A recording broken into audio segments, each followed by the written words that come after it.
जादू मंतर, जादू मंतर, जादू Mantar.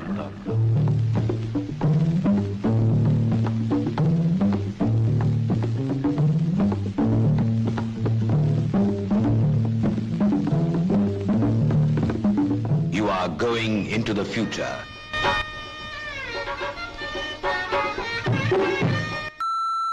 You talking to me? They always BBC clothing. The Queen is dead.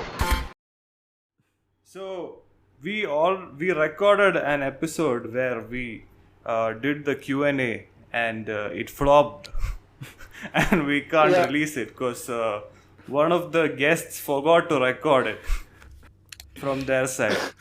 So we have to do the Q&A again. Okay. So you want to start with the Q&A or? No, we'll start with the Q&A. Okay, fine. So, two questions from one question from before and one question in the most recent Q&A of anime recommendations. First was from Pranav Iyer. This one's from Avasti.Soumya. Top anime recommendations. Have you seen anime though? I have seen only Miyazaki. As we've talked about, we had the exact same conversation before without Dhruv.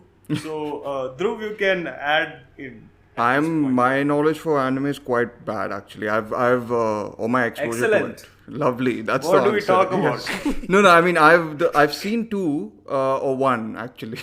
I've seen Spirited Away, which I really like, and which I think that's the most common one, right? And then I saw Your Name recently. That's not Miyazaki. It's someone else. That was also. How is that? Like, I don't know what to think of it. Like, different opinions everywhere on the internet about that. Yeah, it's quite divisive. I think that director himself is quite divisive. I think because his films are like, I mean, of course, anime has like a fantastical element to it, right? It's got like magical elements to it. And the film is basically like people switch roles, like a gender switch happens between the main characters in the film. And I think from what little I know, at least the consensus is that his view of like female characters is quite retrograde, and like his treatment of all that is not apt, I think. But again, I remember watching it a while back and enjoying it quite a bit that time, at least, because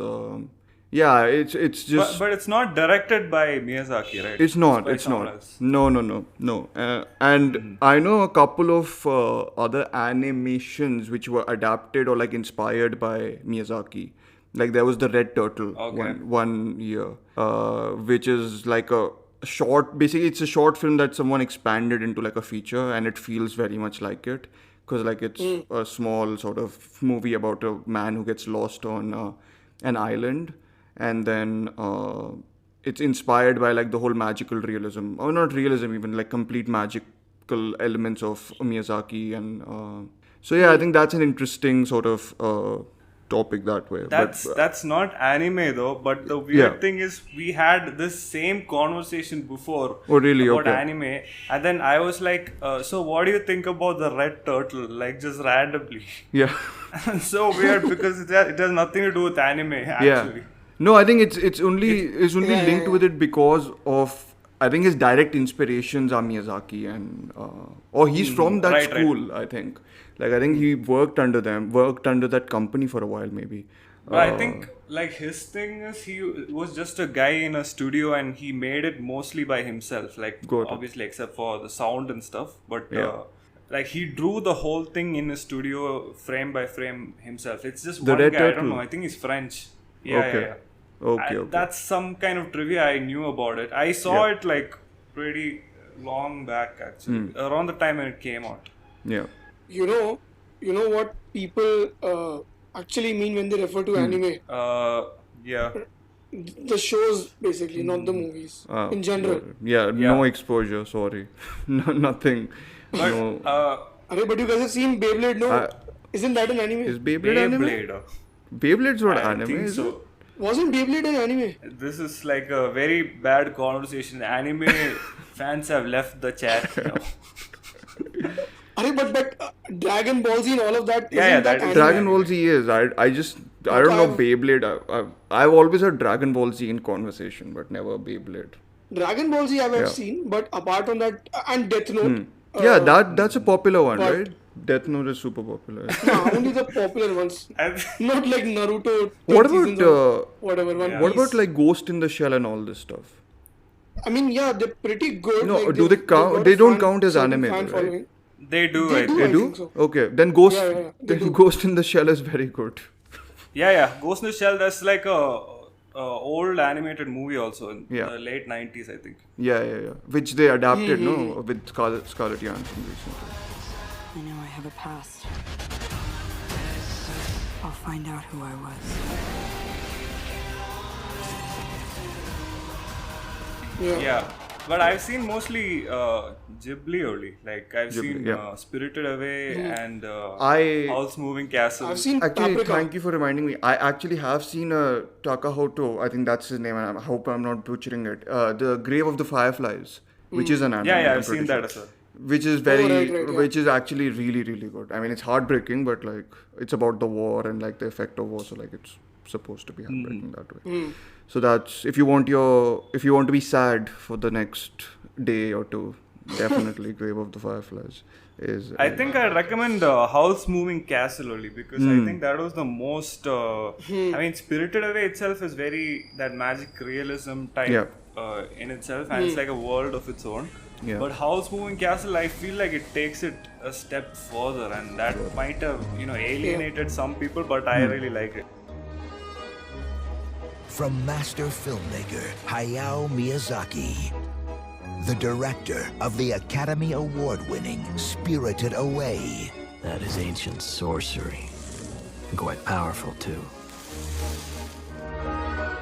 this summer, experience the epic tale of a young woman transformed by a mysterious curse.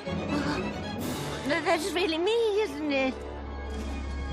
An enchanted moving castle. It's really. What is it about? I How's mean, I Moving Castle? can't explain. It's that weird. Yeah, but all of his films have like a very like I watched Spirited Away first time. I was like completely like weird. Like the world is so weird. Like I don't mean it in a sort of Japanese culture is weird, but like the whole thing is weird. Like Yeah. It is.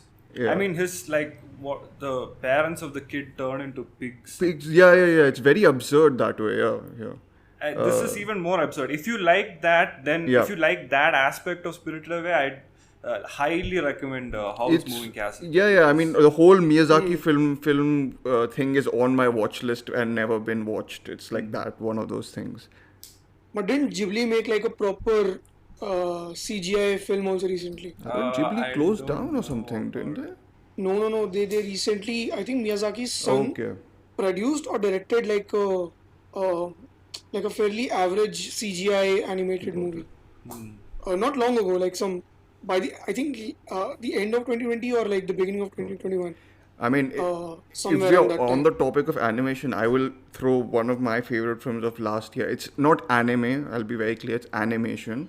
But it's one of the best things I saw. Like the animation in that film is so it's a mix of CGI and hand-drawn animation. And it's called The Wolf House. It's by two Chilean filmmakers, and like it's the most like visually inventive thing I think I've seen in I don't know how many years. Wolf Walkers. No, Wolf House. Okay. The Wolf I House. thought I heard about an animated film called Wolf Walkers, Yeah. and that was like highly rated. Like, Yeah, I it's very haven't heard good. of this. It's very good. It's by this is by Cartoon Saloon, I think. They're like an Irish animation studio. They're also very good. Yeah. Okay. So we've nicely I've seen deviated away from Totoro anime. also. Have you seen Sorry? Totoro? My neighbor Totoro. Yeah, I've seen that. Yeah. That's My Neighbor also Totoro. really good. I think it's really like good. a precursor to all those Big Hero 6 and okay. like Right. likable Yeah. monster type movies. Yeah. Yeah, but I don't think we should talk about anime further because I don't know what we're talking about. I think like hardcore anime fans would have seen all this already. Yeah, I think so. Yeah, maybe. Yeah. We're sounding like those movie fans who are like, hey bro, Pulp Fiction and Godfather are really good movies. Basically, yeah. Yeah, so let's move on. Okay, next one is I know F1 asks thoughts on Bijoy Nambiar's filmography. Great transitioning from Miyazaki to Wazir. You never know, Bijoy Nambiar is probably listening to this. Yeah. I think he is. He's following us. Dhruv, your thoughts on Bijoy? I'm more aware of his Hindi film. He made Wazir, right? And he made another film in Hindi language. I've seen both of them, and I didn't care for Wazir much. तो बहुत बुरी मौत मरेगा। ये लड़ाई मेरी है दानिश साहब, इसे मुझे लड़ना ही होगा। पंडित जी, ये लड़ाई आपकी थी, अब हमारी है। लोकल पुलिस, आर्मी और उसकी खुद की सिक्योरिटी, सुसाइड मिशन। मुझे वजीर चाहिए। I just think it has like that very airport thriller quality to it. Like airport novel thriller, like just throwaway sort of, you watch it and you're just like, I know he's done a lot of experimentation. You guys will probably be better at knowing if those experimentations did work out or not. He did some double, like the film was like working in 2 formats, right? Or something like that is what I heard. Oh, yeah. He made like Tesh, which was like a movie and web series at the same time. Oh, yeah. I mean, that was latest stuff. Okay. Yeah, I was so excited by his stuff like while I was in school.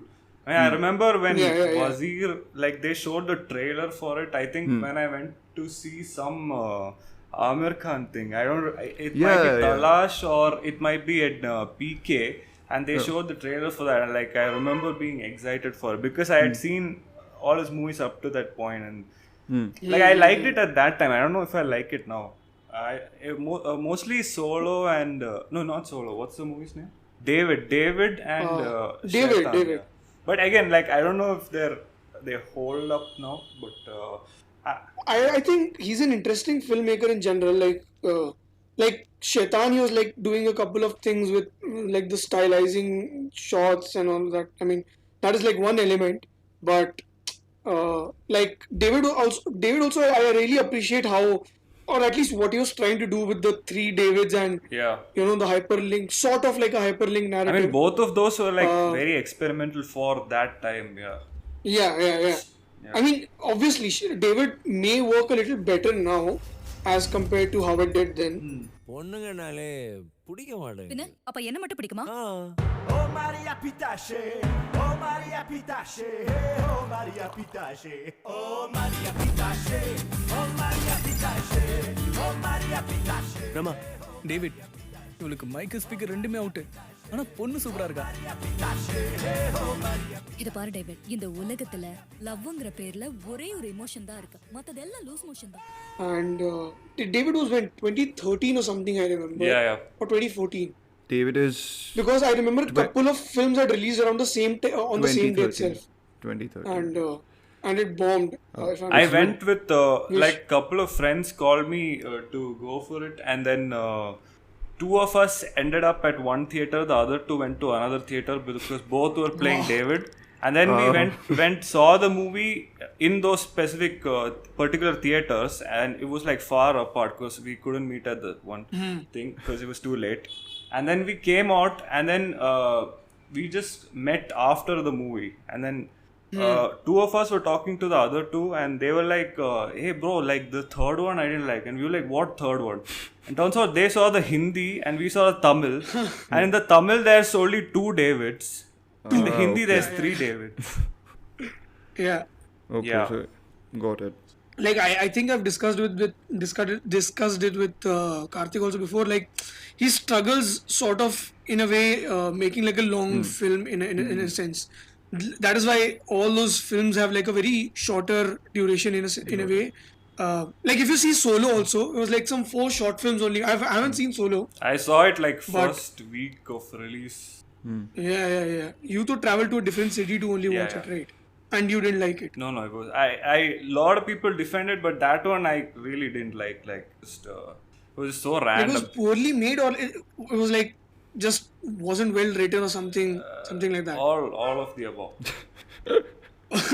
Like there was one segment where the stylization was so good that everyone who saw it was like, why didn't he just make a full movie out of just this segment? Like the other three was just felt like just random indulgent stuff. And that one segment which also starred people like Kaushik Mukherjee randomly. Yeah. That was the good segment, and everyone was like, this is solid enough to make into a whole film. Like, why would he make three other things and attach it, like put this in the middle? And Shiva itself is dimensional. I think he's got like a lot of layers. He doesn't show a lot of emotion. It's all kind of pent up in him. He has serious conflicts in life. Shiva is someone with a lot of rage inside him, which because of the trade that he is in, finds an outlet in his violence. And that is again one aspect of the Lord Shiva that we were trying to tap into and set it against a bloody backdrop of the underworld. And then the last one was so cringe. Like, there is a twist that happens in the very last segment. Everyone in the audience was cringing. Like, what is going on? I think they ended up making some edits to the last one only, right? Yeah, but I don't think the theatrical version. That's like a very valid thing here. It's not like Apocalypse Now or anything. It's just, I mean, how much can someone edit out? Like, you know what is happening. Yeah. But what else did he make? I mean, Shaitan he did, right? I remember him. Shaitan. Shaitan was good, actually, yeah. And it was sort of adapted from an old Anurag Kashyap movie in a sense, because it's based on the similar incident. So, and Kashyap himself produced it, so it makes sense. Even that, it's like stylized, really. It is, yeah. Yeah. Innovatively, especially for that that is time. like the general criticism he faces also, right? Style over substance. Yeah. I mean, just the first Not that he's like, first shot of Shaitan, it's like that rotating thing. Like, it's all the characters montage, and it's going literally 180 degree. Like, do you guys mind that or no? What do you think on just style over the? Shaitan was like good. The style over substance kind of criticism.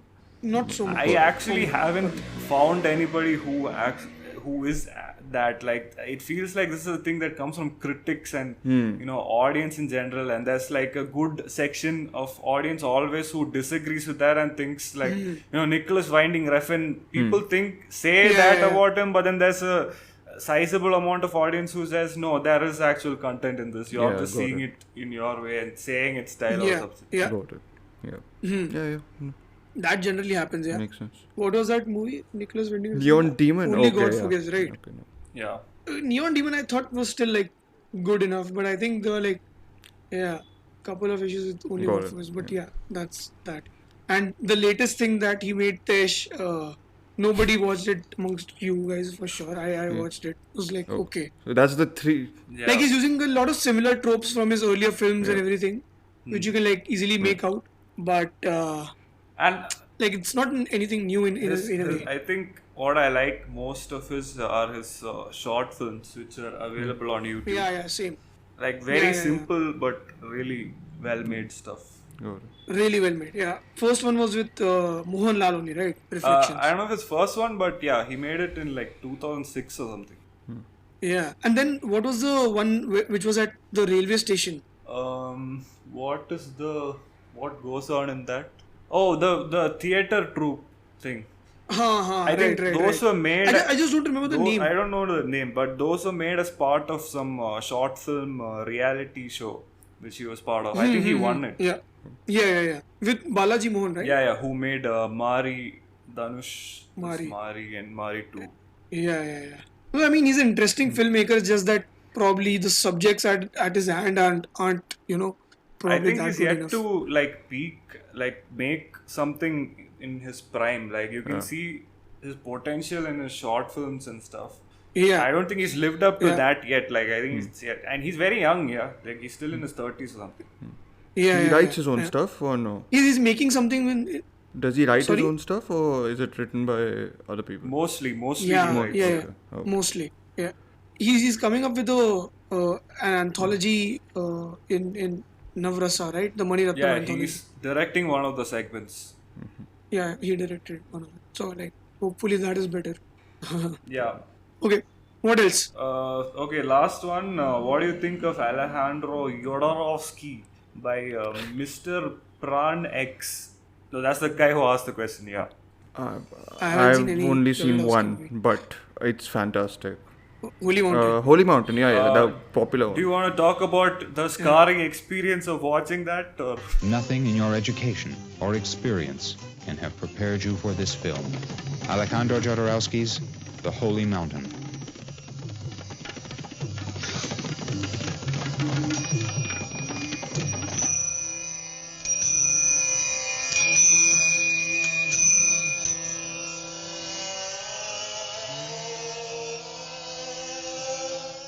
The Holy Mountain is a film completely outside the entire tradition of motion picture art.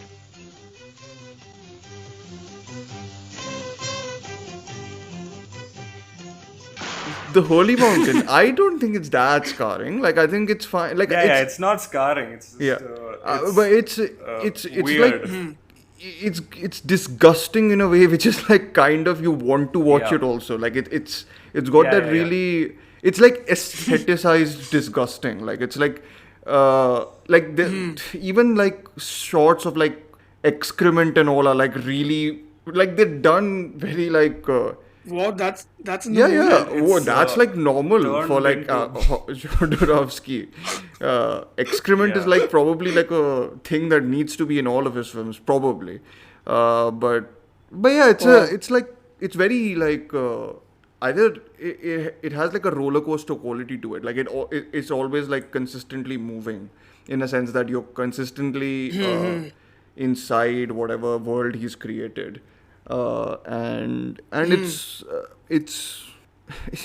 I remember it being very like it is funny also actually in some places. I think it's very outrageous. Yeah, it's there's couple of scenes that are really funny. Like it's just randomly pops up, but then no, it's sorry, what were you saying?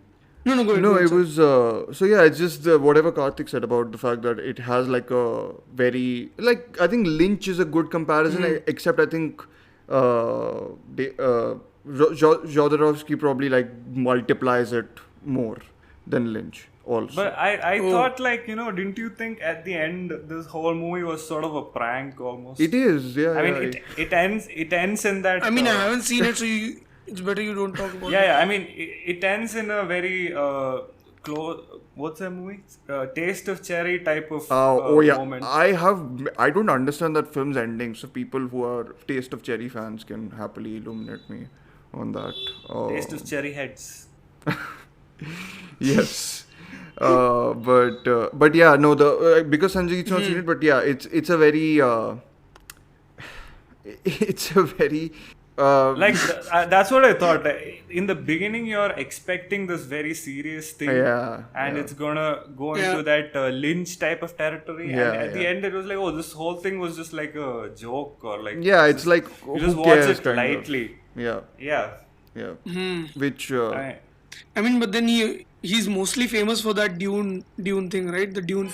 Not Dune really. I mean, he got Holy famous Mountain, for El Topo, I guess. El Topo, yeah, Holy Mountain and El Topo. And I've even heard his recent work is quite good. Not recent, but like in the 2000s, he made some movie which. The Dance of Something. The Dance of Something, which the Dance of Reality, I think, which is supposed to be very good also. But yeah, like if you're into like half surrealism and like half absurdist sort of humor, he's like. And if you like whatever pranksters kind of, then sure, he's right up there. Yeah, I'll watch it. Like Burning. I like Burning. Actually, you can very compare some scenes in it to like Om Darbadar or something like along that line, that surrealist humor. It's You will enjoy it, I think, Sanjeev. Oh, you'll love it. Like this is exactly right up your alley. Right? Wow. Okay. Thanks for the recommendation, guys. Yeah, that's all. Episode end. Okay, so what all did you like? The main episode was supposed to be about the best kind of films that you watched in July. Like not everything. Like 3 films that you'll probably recommend to people to watch it. So yeah, Karthik, you go first. Yeah, I have to let me just note it down. You go first. Why are you throwing? Go first, Sanjeet. First time for once. Because I don't have a lot to talk about. No, I didn't watch a lot of good films or anything. Come on. I was just randomly watching whatever was Netflix coming film on. that everyone loves. You should talk about that. Yeah. You want to talk about that now? Let's talk about that. Okay. No, but in general, I didn't watch anything really good. I watched a couple of good films for sure. But they were very numbered. Of probably 20 films that I watched, maybe 3 or 4 of them were really good. One that I'll surely recommend is Pitta Magan, which I really liked. Yeah. Oh, okay. I really liked. I didn't watch it before. I had only seen Bala's Setu. So Bala is the director of the movie, and Pitta Magan, I think his style is very, very unique to him. So far what I've read about him, and a lot of filmmakers in down south and even Anurag Kashyap were majorly influenced by Bala and his directing style. Tamil Nadu films, the films made in Tamil Nadu are about Tamil Nadu. The films that I admire about them, it's about their culture, and they do very well mainstream, and they're not obsessed with mainstream superstars. Everybody has superstars. Every state has superstars, but they would go out and do a film with newcomers, and audience would still watch it because it's a good film. The audience is not going to watch a film only if there's a star. There's a star, they will definitely go in hordes. But when they hear about a new film, they don't ask this question, who's in it? And they go and watch it. So there's a culture that's been sustained, and a whole lot of filmmakers that have come out. Starting with Bala. For me, I think the man who was at the helm of it was Bala. He started with Setu and all that, and slowly, a whole lot of these films, because if you go to Tamil Nadu in Burma Bazaar, it's only the foreign films that are pirated there. Only the foreign films, not Tamil movies or Hindi movies, the foreign films. And people are watching a lot of world cinema. And this whole new generation of filmmakers has come from there. But I watched Pitta Magan, which I really liked. It's about this character called Chittan, which is played by Vikram, who's really good in this film. The earlier Vikram was superb in comparison to what Vikram has been doing in the last 5-6 years or 7 years. I can't recall any good film in the last 6-7 years that he's done. Probably the closest that comes to good acting that he did was in Ravan. What was that Shankar movie? I. No, Ravan was a little before that, right? Ravan was 2010 or something. But even though I have a lot of problems with the movie, I thought Vikram was good enough. But Pitta Magan, I thought he was fantastic in a sense. There is this extreme borderline, behavior in all his films. And I think the earlier films he did quite well. I haven't seen all of Bala's films, but I've seen only Setu, Pitta Magan. I also managed to watch Nachiyar, which came out in 2018. I didn't watch the ones in the middle, but Nachiyar he couldn't pull off all those styles and everything. Nachiyar was fairly bad in a sense. But Pitta Magan I really liked because all these characters were there. Surya's in the film, and a couple of other really good actors. And it's very particular to that area. So, and there is a very particular quality of, there's this whole circle that, what goes around comes around type of thing that happens in his films. So yeah, Pitta Magan is one film that I'll recommend. Apart from that... Where can I watch it? Because I haven't watched it. Pitta Magan only. Where can I watch it? Because I haven't seen. It was there on Prime, but I don't think it's there anymore. You can watch it on YouTube if I'm not wrong. Sure, I'll get it. Yeah. And I watched Thank You for Smoking, which was really good. But it's haven't you directed seen by that? No, I hadn't seen that. I'd seen only Up in the Air, Oh, Tally, Thank You and, for Smoking. I was thinking of No Smoking. No, Thank You for Smoking. The Jason Reitman movie. Okay, yeah. Which I really liked. Yeah, I mean, it's really good. I don't have an MD or law degree. I have a bachelor's in kicking butt and taking names. I get paid to talk. What do you talk about? I speak on behalf of cigarettes. My mommy says that cigarettes pill. Now, is your mommy a doctor? No. Well, she doesn't exactly sound like a credible expert now, does she? Yeah, we call ourselves the Mod Squad. MOD, Merchants of Death. We're lobbyists for the tobacco, alcohol, and firearms industries. How many alcohol-related deaths a year? Well, does that 100,000? That's what, 270 a day? A tragedy. I front an organization that kills 1,200 people a day. Dad, I want to see what you do. The message Hollywood needs to send out is smoking is cool. You can put the sex back into cigarettes. Get a flight to L.A., I'll get you a meeting with Hollywood super agent Jeff McGowan. Yeah, I'm gonna bring your dad in now. Is there anything I can get you, like an orange juice or a coffee or a Red Bull? No thanks. Okay. But what we need is a smoking role model, a real winner. Indiana Jones meets Jerry Maguire. Right, on 2 packs a day. This spring, don't hide the truth. And it's a very short film, like it's an hour, 90 minutes, and it just goes like very swiftly. It's like really well paced, and as good as Jason Reitman's earlier films like Up in the Air. Was this his first film though? Thank You for Smoking, or was it? No, I think it was his third or fourth film, if I'm not wrong. Right? I'm not sure. Let me check. Yeah, but anyway, Thank You for Smoking was really good, purely because of the slightly satirical nature, and and even like it's really interesting how Jason Reitman pulls off these casts. There are like a lot of good actors in the film. This was his first movie. And they aren't in like... Oh, was it? Okay. Which one? What? Yeah, it was his first movie. Actually, like, I saw all his movies... What? Seriously? I was like so in wrong. high school, I saw like... what is a movie that... Yeah, Up in the Air I saw in the theater.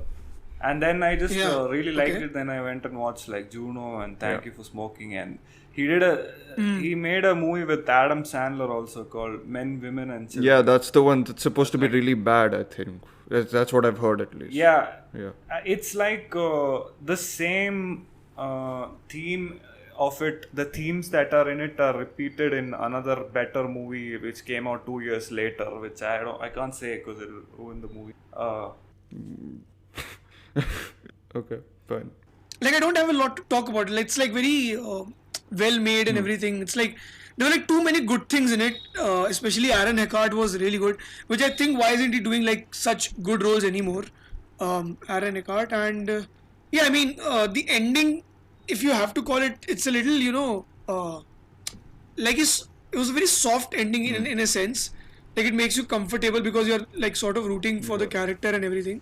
But yeah, it's overall very, very enjoyable. Like I it's one of those movies which I thought should go a little longer than expected, in a way.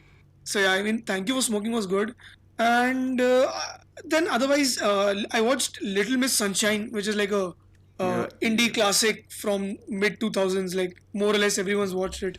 I hadn't watched it for like I thought I'll watch it, and I never got to watch it. Then I thought let's watch it. Like, I randomly played it, and it turned out to be really good. Although I really think it deviates from its major drama in a sense, but it's really like that very feel good melancholic kind of film. I think which I thought was like from what I remember of Little Miss Sunshine, at least, it's like one of those super like acquired taste movies. Like, if you're not on its quirky wavelength, you will want to like pull your hair out. You'll just get like really annoyed by because I know all of the characters have like very eccentric qualities to them, all of them. So right. I've not seen it in a long time, but I remember. Noticing Dwayne has stopped speaking. Oh, yeah, he's taken a vow of silence. Cheryl, remember when Olive was runner-up in the regional Little Miss Sunshine? Well, the girl who won had to forfeit her crown. I don't know why, something about diet pills, but anyway, now she has a place in the state contest. It makes more sense why it was termed as a classic in the mid 2000s also, because nobody was doing stuff like this before, right? And dysfunctional comedies, you've probably seen like so many people make it, but this is like sort of very particular, very particular. Great in cast way. also, right? So yeah, Thank You for Smoking, Little Miss Sunshine, and Pita Magan were like. I think those quirks are kind of like formulaic almost. It's like this guy has this quirk and this person has this quirk. Yeah. Now that you think of it, it's more. But at that point, I think it wasn't like a very common thing at that time. So yeah, that is why I'm saying that it makes sense. It came out at that time. Yeah. So more or less, these are the good films. And then I watched Yash Chopra's Mashal also, which I thought was really good. But it's like very particular to the 80s of Hindi cinema. So you may not like it because there are like several flaws, which was like a very common thing in commercial Hindi cinema in the 80s. But I thought like there was like a very good intent and some really good moments in that. And it is like one of the better made Yash Chopra films from 80s, because at that time he was like declining into making bad films. But then this worked. So yeah, more or less it's like a added thing. But yeah, more or less the three films that I mentioned. Yeah. Karthik, you go ahead now. Okay, I have selected three. Should I give one honorable mention? Like this will be a tangent though. This might get it doesn't matter. Get us cancelled. Which is I saw this movie just yesterday night or early in the morning, which is wow, the latest Woody Allen film, which nobody has even heard about, called Rifkin's Festival. Oh, I actually don't know where to begin. I had to accompany my wife to the San Sebastian Film Festival. She did the press for them. Yesterday, oh my God, I love his look. He is so chic. I only went because I couldn't shake the suspicion that she had a little crush on this movie director. Well, we put in quite a day today, huh? You did. You were unbelievable. I can't say I wasn't a little uncomfortable about Sue spending all day with Philippe. I ran into Sue this morning. At first, I thought I was interrupting something until I realized it was your wife. Since coming here, my mind started playing tricks on me. Now I'm beginning to question everything, what I want, who I am. Who in the world am I? Philippe happens to be a fabulous bongo player. Isn't that exciting, Mort? Not since Neil Armstrong walked onto the moon. You know, me and Dhruv were talking about it last night only. Rifkin's Festival. Yeah. Yeah, I just I mean we are not supporting Woody Allen. I downloaded this on torrent if it's any consolation. But I didn't even know that film came out. I thought the last film that he made was Rainy Day in New York. Yeah. I mean, the hype for that, like, okay, whatever little hype there was is just dying down, and he released another movie in between. Oh, and actually, this is, I thought this was one of his better movies, in the last 10-20 years. I was, like, surprised by it. Oh. Yeah, I mean, just like, I'm not that into Midnight in... Really? Okay. Paris. Midnight in Paris. Midnight in Paris. I like the certain scenes that are popular in the movie, like, the one with Dali and, all those, like, funny scenes of it I like, but overall it's like, okay, this is a little over the top. But then this is kind of like a variation of that. So basically what this is there's a guy who's going to a film festival in this place San Sebastian, which is in Spain. So he's going to the San Sebastian Film Festival, and he's just a guy who used to teach film, and he's like a writer, which is like very Woody Allen-ish. Yeah. And so basically the whole movie is like his wife, he suspects is having an affair with this French filmmaker. Okay. And throughout the movie, the conceit of it, or like the contrivance part, is he keeps injecting himself into these classic European films, like the main guy. So it's like there's a recreation of many of those iconic scenes from, like, Truffaut and Godard and Bergman and all. Like, it's just the same scene recreated with these characters. And the best part is the main guy who plays it is Wallace Shawn. Yeah. Who, if you've seen My Dinner with Andre or Princess Bride, I think he's most popular for his voicing that dinosaur character in Toy Story. It's like a very recognizable voice. Yeah, so he's like a very awkward, funny-looking guy, and he's really old now. He's the Paul Giamatti and Tracy Letts. Like all three of them is like a old people gang, I think, which is like playing very pissed off but funny people, like in all of their films. Yeah, but I think this guy is like a generation older than Giamatti. He's in the 70s or maybe even before that. Yeah, maybe 70s, half bald guys. And this whole thing kind of looked like a TV movie, yeah, because I mean, I think he just ran out of budgets or nobody's funding him right now. Yeah. But guess who shot it? Like the same guy who shot Vittorio Storaro. Yeah, who shot like literally Apocalypse everything. Apocalypse Now, the conformist, like literally invented a genre of cinematography, and this thing looks like a TV movie. I mean, actually, TV shows are probably better shot now than this. And I mean, like what I really liked were the recreations of those particular classic movies, like this recreation of 8.5 and Citizen Kane and all of that. And there is one scene at the end which has a don't look at the cast for this movie if you're going to watch it. Yeah. There is one scene at the end which has a particular cameo. It was so funny. I was like, I was almost clapping. It was that funny. Like if it's a old guy and there are references to classic films, you can almost guess what will be the final thing in that. I won't give it away. I don't think anybody else is liking it, but I think I liked it. I mean, then Woody Allen is anyway like hasn't made like a very popular film in the last 5-6 years now. No, this is like by no ways worthy of becoming popular or even appreciated. But I mean, I just liked it. There's like a lot of references in it that were really good, especially. No, I mean it's a tricky line with Woody Allen now, I guess, even to like his films or not. But I mean, I saw the whole documentary and then I didn't watch any of his movies for a long time. I mean, I don't sanction anything he's doing. Like, I just found this on torrents. I just downloaded it, watched it. That's all. You're fine. I don't think Sanjeev and me are going to arrest you for it. It's fine. Okay, I feel like a conflicted meat eater, like like an animal lover who's a meat eater. Yeah. Okay, but I that's not one of my 3 picks. So these 3 are like much more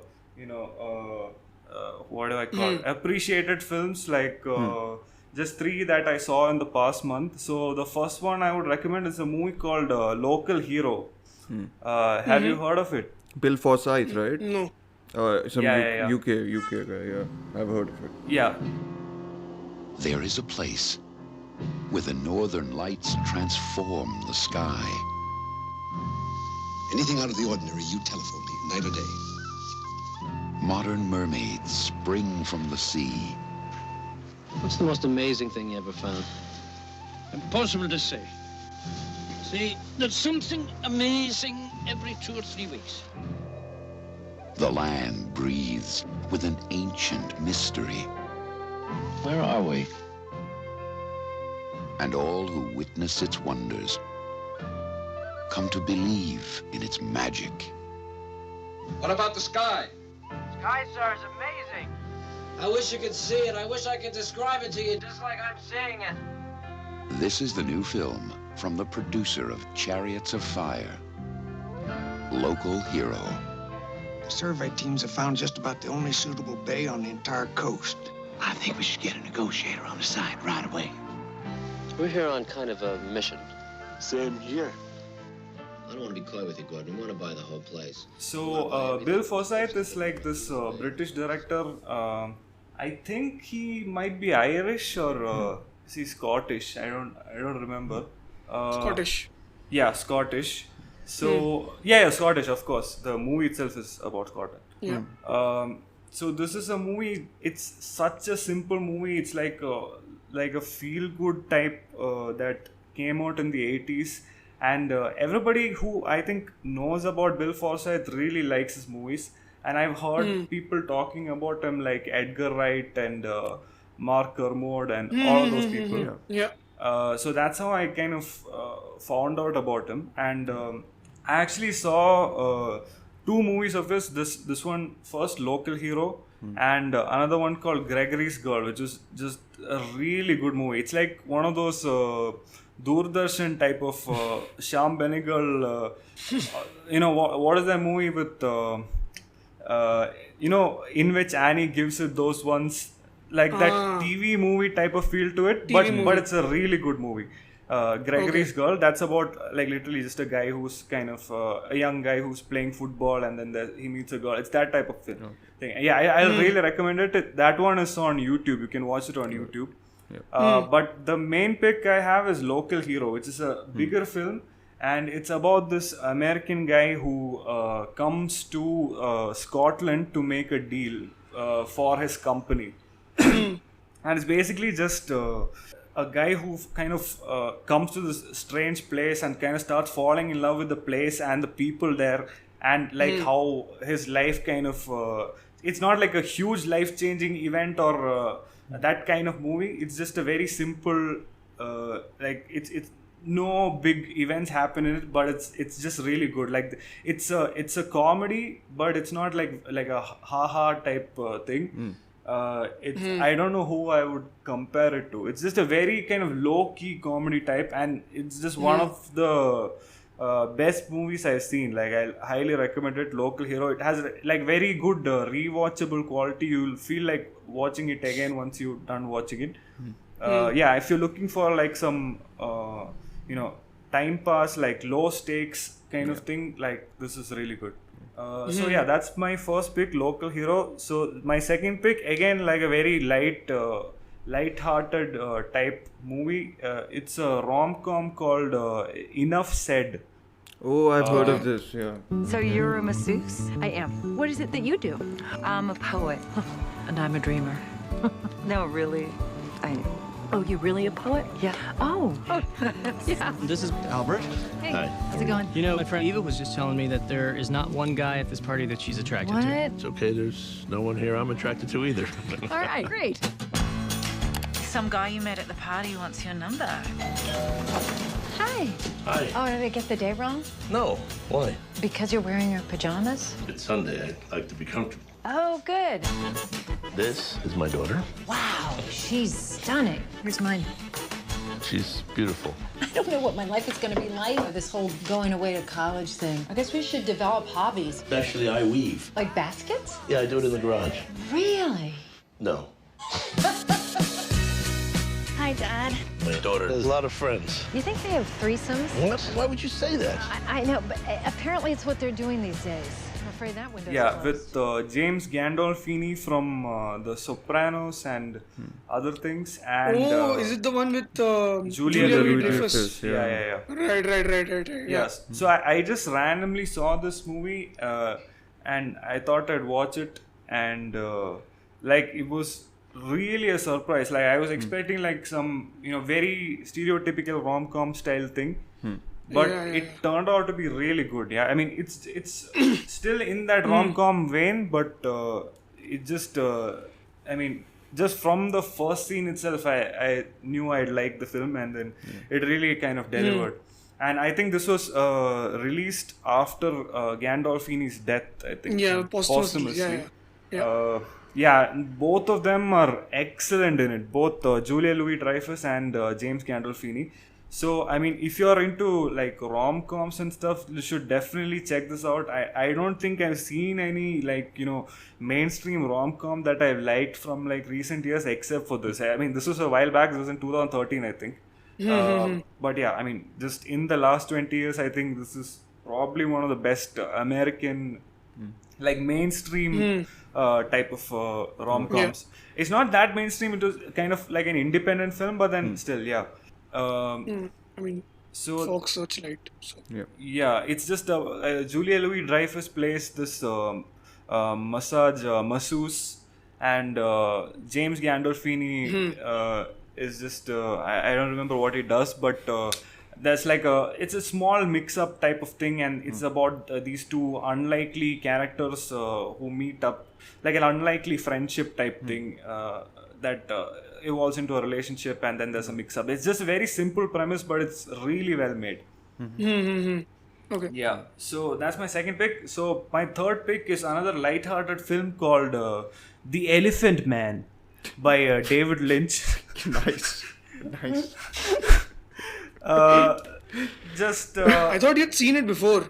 No, I haven't seen Elephant Man. That's also I think this and Inland Empire were the only films Best I of hadn't luck seen. for Inland Empire. Yeah, I mean, I've seen parts of it somewhere or the other. Like, I don't know if I'll be able to make Probably it. best to watch it in parts actually. But yeah. Yeah.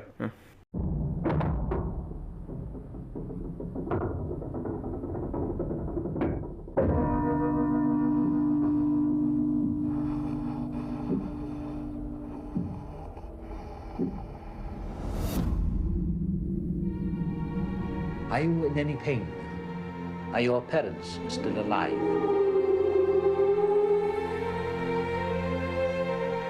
Life is full of surprises.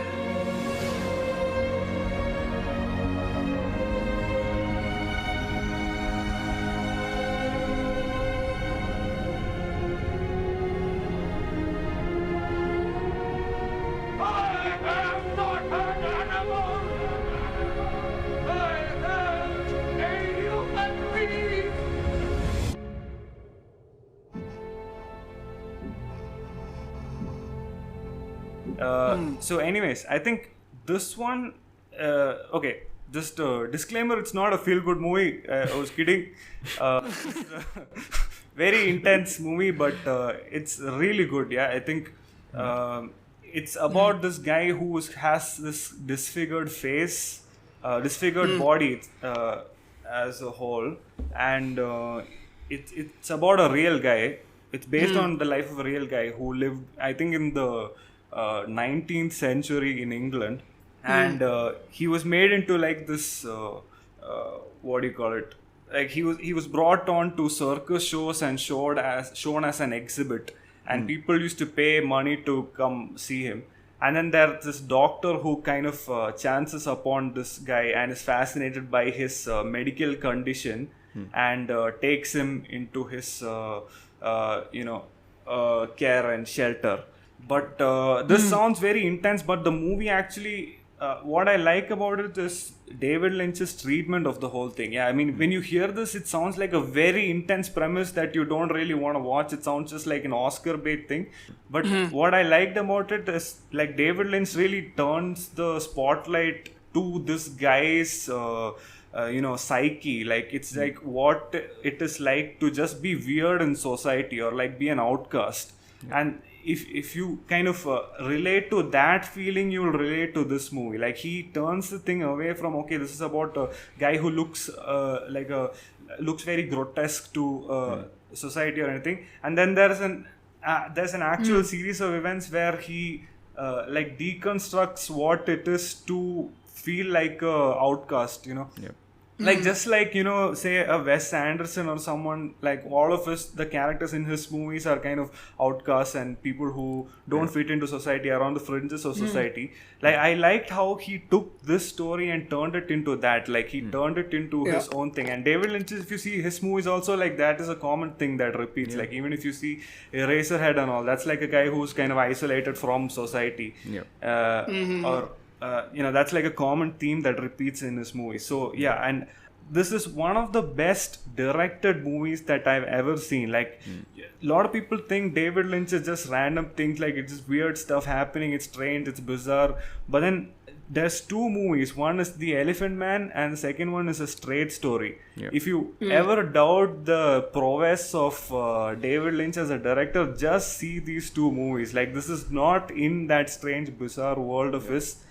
These are like exceptionally directed, just proper dramatic films that, it's like, people talk about Tarantino and all his movies are in that style of, like, everything is Tarantino-esque. But then if you see Jackie Brown, that's like, a proper film, right? Yeah. Similarly, I think for David Lynch, these are the two films, Elephant Man and A Straight Story. These are like very Lynch, and therefore it's like, it proves that he's a great director of our time, like, who still, I think he can still make a couple more movies. He's making something with Netflix now. Is he? Yeah. A film? Or a TV he made show? that short film with Netflix, right? With the monkey. No, he made that. Yeah, he's going to make something also in the future, I think. Okay. Good for him. I'm not He's sure. always exciting to watch as a filmmaker, right? Lynch. I mean, again, I think we've talked about this before, but if you haven't seen Twin Peaks: The Return, it's it's probably the craziest thing David Lynch has done, and that's saying a lot. Yeah, it is. If you've seen his films, yeah. Episode 8, I think, is the pinnacle. Very soon. Yeah. Episode 8. Episode 8, yes. Wait, have you seen Twin Peaks: The Return? I have, yeah. Oh shit, bro! You're the first person I know who's seen it. Oh, really? Hey, no. Couple of people have seen Twin Peaks Return. Oh no, I I've don't know seen. anyone who's I'm a big big Lynch fan. Even though I've actually not Okay, seen good. either The Elephant Man or The Straight Story. I've actually seen all his weird, quote unquote, weird stuff. Okay, I think you should start with Straight Story and then watch Elephant Man. Well, I've heard Straight Stories like Forrest Gump, which always puts me off it. But That is just wrong, yeah. Straight Story is Nicolas Cage, right? No, that's Wild at Heart. Wild at Heart, okay. It's the exact opposite of Forrest Gump. Is it? Okay. No, I'll always... I have a movie that you can compare it to, but then again, if I say that movie, it kind of spoils this, so I don't want to say it. No, I'll watch it. Or I can say it like it's fine. It's Nebraska. You've seen Nebraska? I really like Nebraska. Alexander Payne, yeah. That is a good comparison, not Forrest Gump. Got it. Okay. Yeah, I look forward to watching that. 100%. Yeah. Okay. So my chance. So yeah. Okay. Just fine. I'll just recap my picks were Elephant Man, Local Hero, and Enough Said. Yeah. Okay. True. Okay. Yeah. So from the light-hearted bliss of Enough Said and Elephant Man, apparently, my choices are generally fairly on the heavier side of things, I think. So the first one I want to pick is, which I just watched like 2 days back, and it's pretty much still in my head, is Stanley Kubrick's Barry Lyndon, which I think is phenomenally good. And it's about like an Irish rogue person who like wanders around different places and different eras throughout his life. Barry Lyndon, a film by Stanley Kubrick, starring Ryan O'Neal and Marissa Berenson, has won the Best Picture and Best Director award presented by the National Board of Review. Richard Schickel, in a Time magazine 7-page cover story, called the film ravishing, overwhelming, an uncompromised artistic vision, and said, director Stanley Kubrick asserts a claim to greatness that time alone can, and probably will, confirm. CBS TV critic Pat Collins called it a masterpiece, monumental, a perfect film of epic size. Playboy magazine's Bruce Williamson, a film classic.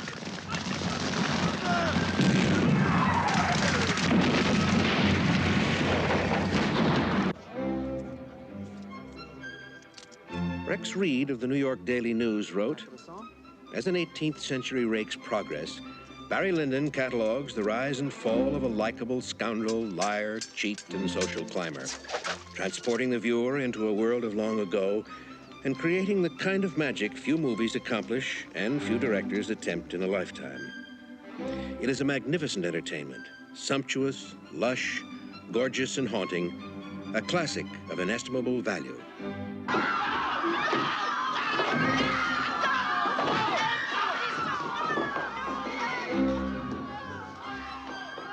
Liz Smith of Cosmopolitan called it a perfect movie. Beautiful, breathtaking, brilliant. Like a gorgeous, fulfilling dream of life, a dream you never want to end. It is not comparable to any other film I can recall. I ask you to turn yourself over to the experience. Barry Lyndon, a film by Stanley Kubrick based on the novel by William Makepeace Thackeray, starring Ryan O'Neal and Marissa Berenson.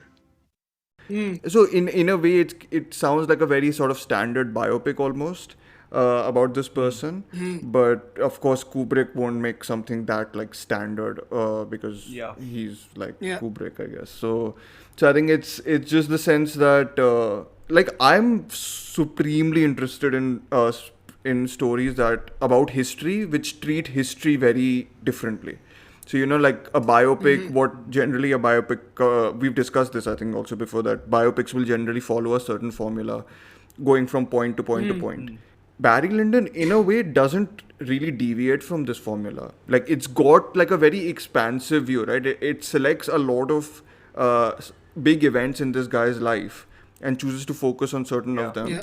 It's got a narrator, though, who keeps on telling you that we are visiting these portions of this guy's life. Also, it's got this consistent. I found an essay online about this. There are like 36 zoom outs, like deliberately noticeable zoom outs in that film, zoom outs and zoom ins, and like there's like the lens from NASA.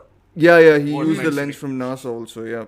So he uses them so like well here, because I think the image mostly begins at like whatever medium shot of Barry or like whoever's in the frame, and it like always zooms out, and it kind of like always keeps placing him in these like big environments, and like he increasingly becomes smaller and smaller and smaller, like to the audience at least as they see him, right? So I think it's always like pointing towards, I mean, I think this directly links to something like 2001, like the whole thesis of 2001, which is like expansiveness of universe versus like the smallness of man. Like that's how I've always seen it as.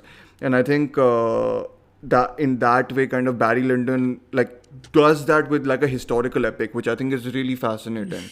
And it's funny and it's emotional, which I think is something which Kubrick sometimes lacks. I think at least I find with some films of his, I feel fairly disconnected. Like Eyes Wide Shut, I never get. I know it's got like a big fan following, but so in Barry Lyndon, there's like genuine stakes at place, I think, even though you actually know what's going to happen. Like the film tells you before the things happen, so it like kind of prepares you like that. So I think Barry Lyndon was it's a 3-hour film. It's long, but it kind of flows by. Honestly, I was watching it and it just once it ended, I was like, leave so many questions about what happens to whatever these people and like what it's saying about certain characters. And it's also got what you talked about, right? The circle of thing where like things keep on repeating themselves over different generations and all that. So all that stuff is there in it, and I think that's what's interesting about it. I think I was just thinking about Barry Lyndon just yesterday, because yesterday I watched Braveheart for the first time from beginning till end. Like I've seen parts of it before, and like the first thing I thought of after I watched Braveheart was like about Barry Lyndon. It's like Barry Lyndon is this same template of movie. It's like that large scale epic, but then it's like Kubrick chose to focus on the neuroses of the main character instead of like this, you know, this battle. Epic thing, and then battles unfolding and, you know, recreating things with historical accuracy. And he just chose to focus on that particular character and like, you know, how stupid he is and how, you know, immature like a guy who is so sophisticated is.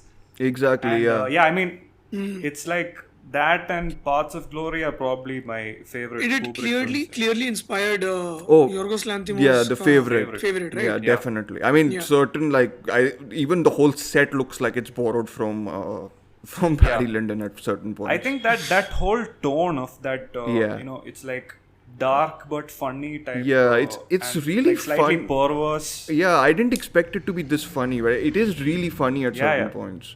It's got like it's got like a cutting edge, the humor. Like it's not like very nice in that sense. It's Dr. Strangelove type of sort of biting humor to it.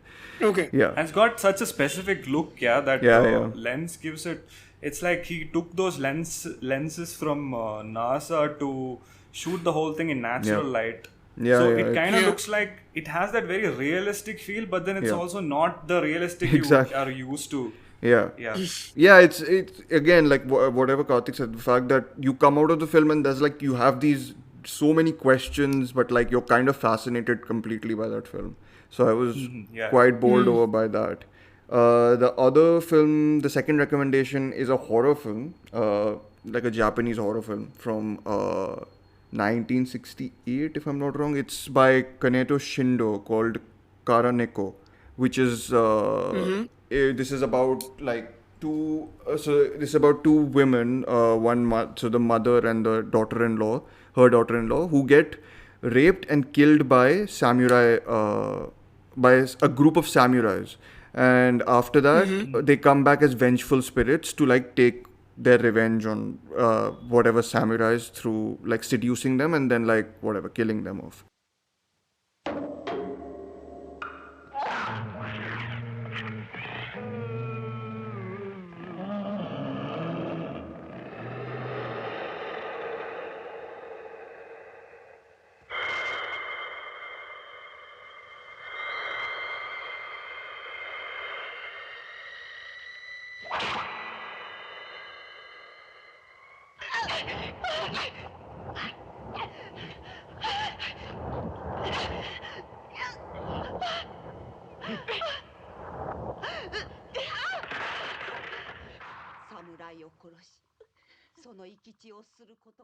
So like a very like the plot sounds very like, you know, Potboiler, almost like Fatal Attraction, right? It's got that element to it. Yeah.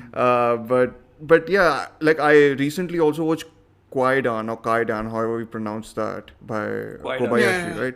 So like that folklorish element to all these Japanese horror films, at least of these the 1960s and 70s, I think, is what like really appeals to me. So I think it's got like, you know, that very expressionist horror thing, like which later inspired like your Grudge and all that, and like it's got like visual experimentation, like you get extreme close-ups and like canted angles and everything, like you get all the techniques there, but like all of them are like very emotionally rooted or emotionally grounded in like character work, right? They're not like, oh, let's butcher 5-6 people together. Like it's, of course it's not like that. It's these, so it's like a very, this is more obviously a feminist film or feministic take on whatever. Because like at that time also samurai films were like the big deal, were a big deal, and like samurais were portrayed as like these warriors and everything, right? So it's anyways. Like Zatoichi and all. Yeah. Anyways, this is like going completely against it and being like, you know, all of them were kind of like horrible people, like to at least the women, and then the film kind of focuses on their son, who also becomes a samurai and returns, and then what conflict drives between all of them. So yeah, it's... Have you seen Onibaba? That's the other one I was... it's on my list. It's by the same director. I've heard that's fantastic. Yeah, also. I think that's his like most popular movie. Yeah. Popular, that's the most popular one. Yeah. So that's... In fact, like Kwaidan and Onibaba are sort of always, put together for some reason. Like as that Japanese horror type. Even Ugetsu, but Ugetsu is also like a drama. Yeah, Ugetsu is probably more drama. It has horror elements to it, but it does function as a drama. Yeah. But I think that folklore thing you talked about, I think the one guy in India who's inspired by it is what's his name? Hazarika. What's his name? Bhaskar Hazarika. Yeah, Bhaskar Hazarika. And in fact, he made this folklorish anthology horror film in Assamese called Kotanodi. Kotanodi, it's not anthology in a way. Yeah, it's not anthology. It's like segments that intersect and... Got it. I mean, you sort of expect them, but they don't intersect in the way you would. Got it. Generally. Got it. Yeah. Yeah, but I think that's like a very good recommendation. Yeah, Kotanodi. If you can find it, that is. Yeah. It's there on Movie Saints, if I'm not wrong. Yeah, I mean this. And it was on Mubi. Yeah. Couple of. Kuroneko is on Criterion channel. If you can access it, I think it's easy to access it through VPN. I think. If that's a... Yeah, it is. Yeah. So... I access it through Gunty. Yeah, even I do. Yeah, so that's on VPN. On Criterion, not VPN. But yeah, so like, I just really like how simple they are in terms of stories at least, and like, but they like have like really effective emotional elements to them. Right. Yeah. I think that's like the signature of all those movies. Yeah, like even if you've seen Sancho the Bailiff or... all those that era, 50s and 60s of Japanese films, it's like it's a heavy emotional side to all of them. Yeah, definitely. I mean, Sancho the Bailiff is also like heartbreaking completely. Like if you again want to be sad for 2-3 weeks, good movie to recommend. But yeah, the last thing I want to recommend, and I'll throw in one last after that, just because it's a compulsory thing I'll recommend every time. But irrespective, this one is a film from this year or last year called Identifying Features by Fernanda Valadez, I think.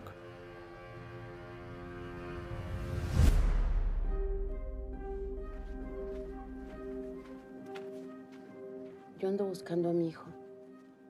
La última vez que lo vi fue hace 2 meses. Mi hijo desapareció cuando tomó un camión que iba para la frontera. Indícame si reconoce algo. Yo sé el empaque. Le digo que a mi hijo lo asaltaron. Which is like an American, no, not American, sorry, a Mexican-American production, I think, which focuses on a mother who travels from like whatever US-Mexican border to search for her son who's presumed dead by the authorities in her place, and it kind of parallels her journey with the journey of like another deportee who's going back to the Mexico border to search for his family because he's been taken out of the US. So it's like basically existing in between, literally in between Mexico and America. So like traveling through that sort of terrain of like, no man's land almost, or like whatever that element of it is. It's really, really emotionally moving, firstly, and it's done all very visually. So I think that's whenever I've talked, I've also been like, I really react to films that actually do like visual storytelling. Like the whole exposition heavy thing is doesn't work for me. So like in this, like a lot of the first half, and I'm not going to spoil particulars because I know a lot of people won't have seen it yet, but first half, a lot of the shot selection has like people talking, so the other people in the frame, there's no reverse shot basically. It's always like people talking to someone who's located off the frame. So it's got a very like depersonalized, like bureaucratic almost, like it's super like, it feels like a Haneke film at times in the first half. And then the second half actually reminded me more and more of Ensondies, the Denis Villeneuve. Yeah, I was going to ask, like, this looks like Ensondies too. Yeah, it has it becomes more and more like Ensondies, I think. Like, as when you kind of go into the desert area or like the terrain, which looks like you're part of like a Western or something, right? You go into that terrain and like the film kind of gains more like mythical elements. Like it becomes very like a combination of like what happened to my son, kind of like that element, and like what are we going to do later with it. But Ensondies is a very pointed comparison. So if you've seen Ensondies, then you'll like then I'm also kind of revealing something about the story, but whatever, I won't say more than that. But it's a fantastic film. Don't tell me the end twist is the same as Ensondies. No, it's not. Don't. No, nothing is. No, it's something else. Something else. Yeah. But it's very interesting. Hey, that's. Sorry, what are you saying? No, go ahead. No, but that's the most interesting thing about the film is also the fact that how it changes from being like this, grounded realist sort of film in the first half to become like this fairly expressionistic sort of. It has a horror element to it a little bit, but yeah, it's really moving, and I thought it was very effectively made. So yeah, that's my 3 recommendations, and the other was just I rewatched First Reformed, which is quite disturbing to rewatch again and again. But yeah, I think it's just. I don't know what much to say about it. I think everyone's seen it practically now, but it's a modern day update on like Taxi Driver. It just gets more disturbing every time I watch it. So yeah, First Reformed by Paul Schrader. Yeah. So, Karthik. There's so many movies that are described that way, like a modern day take on Taxi Driver. It started with Drive, I think. Really? It started with Drive, and then it's like Drive. Every few years something comes along. I mean, this is by the writer of the guy of Taxi Driver, so and I think it's more apt. Paul Schrader himself. Yeah. But Schrader has used couple of similar elements in some other films also, right? I mean, I think he mentioned in an interview that this was like a very unconscious thing on his part. Like he wrote the script and was like, and people were then like read it and said like, this is Taxi Driver, and he was like, oh yeah, it is. Yeah, it's like one person living in his one exactly. With a single bed in the room. Exactly, yeah. And a table, chair. Yeah, and have you seen this thing, Light Sleeper? No, I have not seen. Yeah. That's really good. Yeah, you should watch it.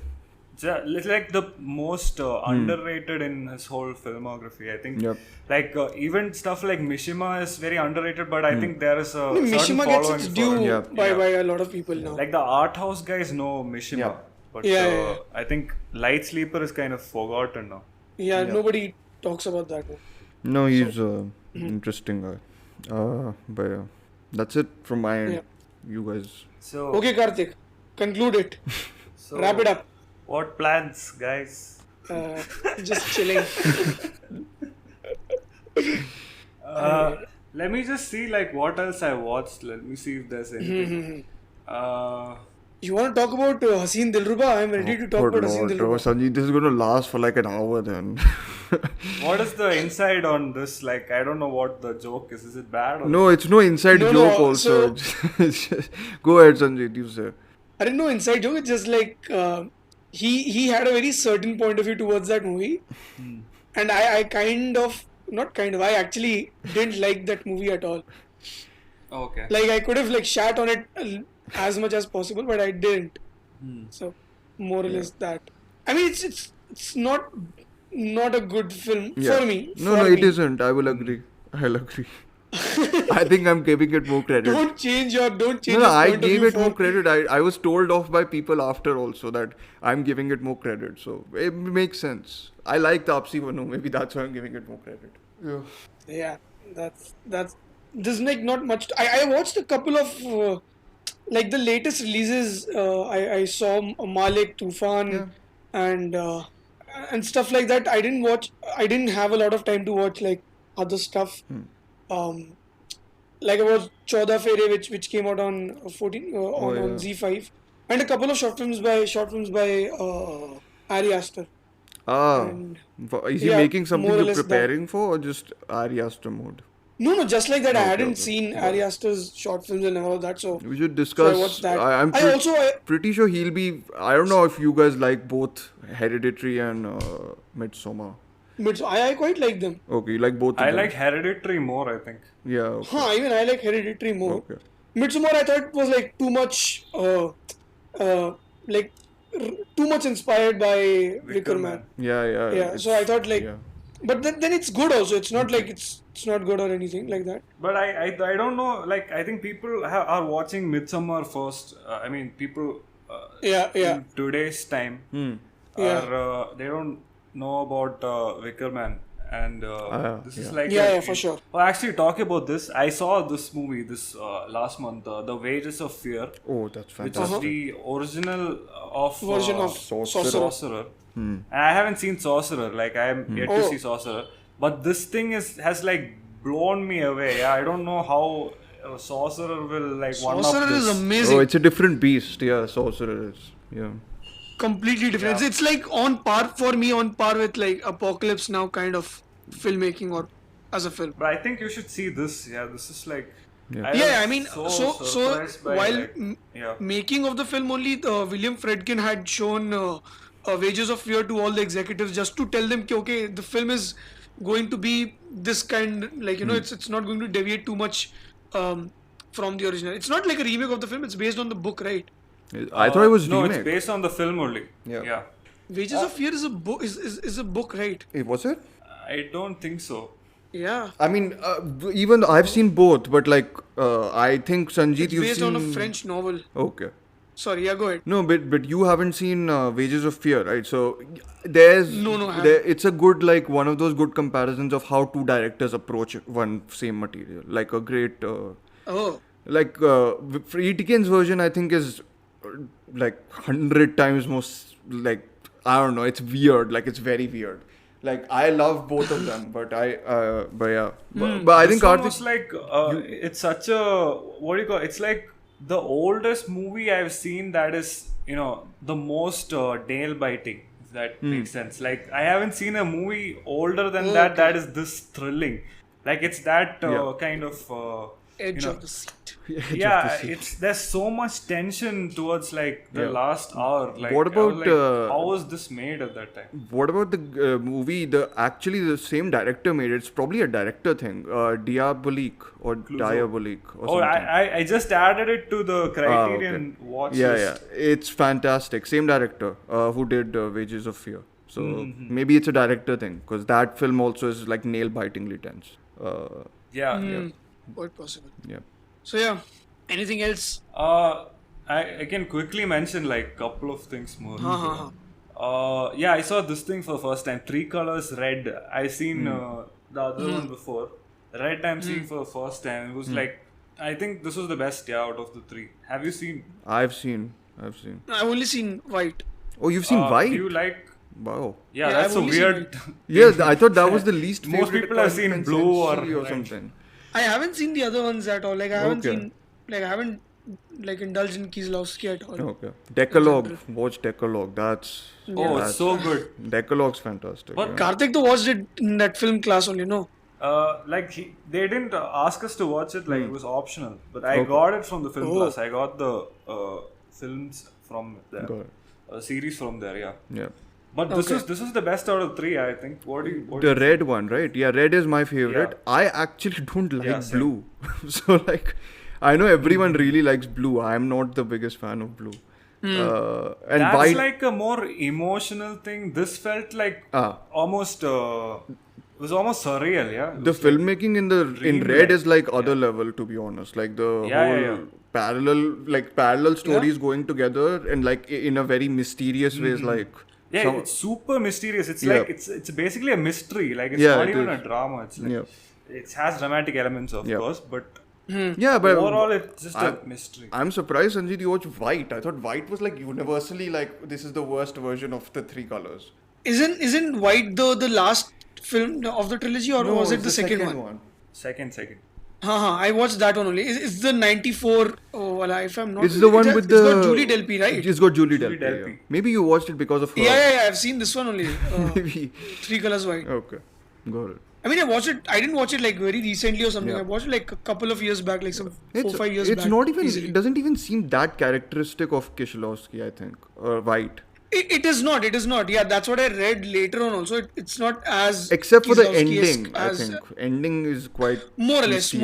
Again, but yeah, he's good. But yeah, I've read. But I haven't seen a lot of Kieslowski anyway, so I've only seen like 3 Colors White. But otherwise, I'm yet to watch the other ones. Yeah.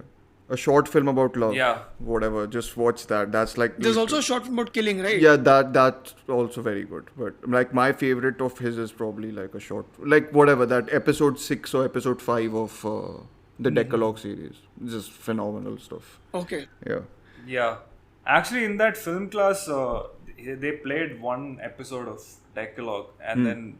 No, they didn't play it. So they gave this material to go and watch. It was like optional, and people saw that this was a TV show in quotes. I mean, if a TV show is shot like that, yeah. It's like Scenes from a Marriage is a TV show. Yeah, basically. Yeah. And for the exam, and this is typical of engineering college, people were watching Decalogue episodes at 2x speed with subtitles on to pass the exam. I was like, what are you doing? Exactly. Don't watch it. Don't watch it. Please don't watch it. Yeah. What is this? Yeah. Yeah, but I also saw this thing in the same class. Camera Buff. Camera Buff, I've not seen. I mean, I really like that. Yeah, I think that's his first movie. Yeah, I think he went from the whole documentary mode to like being super into like film mystery and like mysteries of narrative and all that. Like he's shifted gears completely. Yeah. Okay. Then I also saw this thing. I saw a movie called Minnie and Moskowitz by Cassavetes. Have you heard of it? I've not heard actually. No, I haven't. It stars Gina Rollins and another. What's the guy's name? He passed away recently. Do you know the barber in Rushmore? Have you seen Rushmore? Yeah. I have not seen. Yeah, it's like the kid's dad in Rushmore. Seymour Cassel, that's his name. Okay. What else is he in? He's in like pretty much all the Cassavetes movies. Okay. Yeah, and like this is the closest I've seen Cassavetes do like a Wes Anderson type thing, yeah. And it makes sense that Wes Anderson kind of adopted this guy for his second film. Yeah, it's just a really good movie. It's like that very quirky characters type of comedy, and I think it's not emotionally devastating like any other Cassavetes. No. That's the thing. Okay. You know, like I actually got into Cassavetes in the wrong order. I think I should have started out with the light-hearted stuff. Okay. Like instead, I went first for Faces and then Woman Under the Influence. Yeah. Those are like, what is this guy? Why is this guy so popular? Like that was like too much. I feel like I should have watched this one first, Minnie and Moskowitz. This is like a romantic comedy, basically. It's just he made a couple of like these light-hearted stuff. I think if you want to get into Cassavetes, that's the way in. Like, don't go with Woman Under the Influence and like smack yourself in the Cassavetes face. you can talk in like some other episode and like elaborate on him properly. Yeah. Sure. I mean, I haven't seen Cassavetes, so. How many views will you get for Cassavetes episode? I mean, 3 of us can watch, no? Like, 3 of us. So it's fine. Yeah. Good. I'll listen to it from 2 different devices. Yeah. So that's 2. Perfect. But So it's 4 now. This is the plan for Mike Lee also, right? So. That's the plan for Love Diaz also at some day. You're gonna make Love Diaz now. Or Bellatar. No, I told you, like, we'll do Love Diaz watch along, like all his films back to back. Done. Some 3 days straight. Okay. Yeah. 72 hours. We'll live stream. It'll be like that David Blaine, the balloon live stream. Hey, coming to think of it, I watched Thiruda this month, like in July. Yeah. I mean, it's not one of those popular Mani Ratnam movies, but I thought it was like really good. I saw it like long back, like I saw it on TV, but I don't remember anything from it. Like it was so, like I thought it was very kind of unremarkable at that time. So then I forgot everything in it, except for like the songs. Yeah, the songs like this guy was going like crazy. Really good. Yeah, this guy was going. He was going full experimental, A.R. Rahman. Yeah, like if you listen to this soundtrack, I think you can understand why people say 90s A.R. Rahman is the best. Yeah, absolutely. And I think most of the composers are like influenced by Thiruda soundtrack. In general, and I thought the making of the film was also very laborious. I thought, every shot on that, the whole action on like that train sequence, I thought like who would do that in the 90s? It's all like practical and it's all and it's all practical. It's shot actually on like trains, and some of the camera angles they're like shooting on a bridge on the train, and I thought how did he place that camera there? Like what were like the specifics that went into like placing that camera at that point? Actually, so I really liked it. That's kind of a lead up to Iruvar, I think. Like in terms of, there are some filmmakers like people say if like coming back to Tarantino and Jackie Brown, people say if Jackie Brown was like a commercial success, which it wasn't. Like it made decent amount, but it wasn't the kind of biggest, as big a hit as his earlier two. Like people say if that had worked, then he would have turned out to be a different filmmaker. Like he went back to like the more populist type of thing with Kill Bill and everything like the same thing with Mani Ratnam. Yeah, like if Iruvar had become a huge success, like he would have made some other type of films after that. So actually you can see the journey to Iruvar in these couple of movies before that in the 90s, like with Iruvar and with Thiruda and all those Roja. Roja Bombay before Iruvar. I mean, Iruvar was quite experimental also in a sense, so that makes up. But even like the making was like very very well done. Like I thought like I got a little tired like watching, because like too much I thought in a way, but like in a positive sense, like not in the negative sense. I don't think people would have appreciated all that at that time. Like, no, not at all. It's a very commercial. Like all of movies are proper commercial movies. Yeah, but like I thought like it was very like the making was very, like it was very exhausting. I thought like how would they do that? Why would they take that shot? Or because it's like a very long film. It's almost 3 hours, like 2 hours 50 minutes and everything, and it's got like multiple subplots, multiple characters, and too much going on. Yeah, actually, this is an interesting thing to conclude the episode with. Like this past month, I've mostly been watching all these old movies. And the thing I'm struck by is like how they just did all those practical effects, and many of these movies didn't even work at the box office, but then they took all the effort to actually pull that off, and that's so much missing today. Like they even for like the very average rated movies that just pop up if you're into movies and you're exploring like a person's filmography. It's like it's kind of amazing how much effort they put into that to make this film, and like we're in the time where people make like a 10-second thing that's like more popular and appreciated than somebody making like Ponniyin Selvan, which is his Maniratnam's upcoming film. But so I think like actually like getting scared by this phenomenon of like how nothing correlates. Yeah, I mean, can't say anything much more about it. We can talk about it later also in some episode of like if at all we do. I mean, it'll come up in some way. I think again and again. That topic is there to stay. Yeah, for sure. This is in like the Love Diaz episode. Do you want Love Diaz film in reel format, 30 seconds? Good lord. Bro, how many reels is that? Like I don't know. Wholesale reel business. Bro, I think you'll go to film hell for putting a Love Diaz film as a reel. Like we're already going to film hell for There Will Be Blood as a reel. I know. I mean, this is just the stuff we do to like get people to listen to this what we're talking right now. Should we like take permission? It's called PTA and be like, hey bro, we're doing this, sir. Can we please do it? Insta reels, bro. Can we do MX Taka Tak from here? Okay, so we'll wrap it up now, no? Yep. Yeah, bro, wrap it up. Okay, so this is the episode. This is a very niche episode. This is a very niche episode. This is not a niche episode. I think like I don't know. I think people will feel it's niche. It'll be like 10 people. No, we can do worse. Chill. It's okay. Okay. Yeah, I'm just building up to that. Like, if you like this kind of episode, let us know. And this is like a pre-thing to whatever is going to come. Okay, fine. Okay.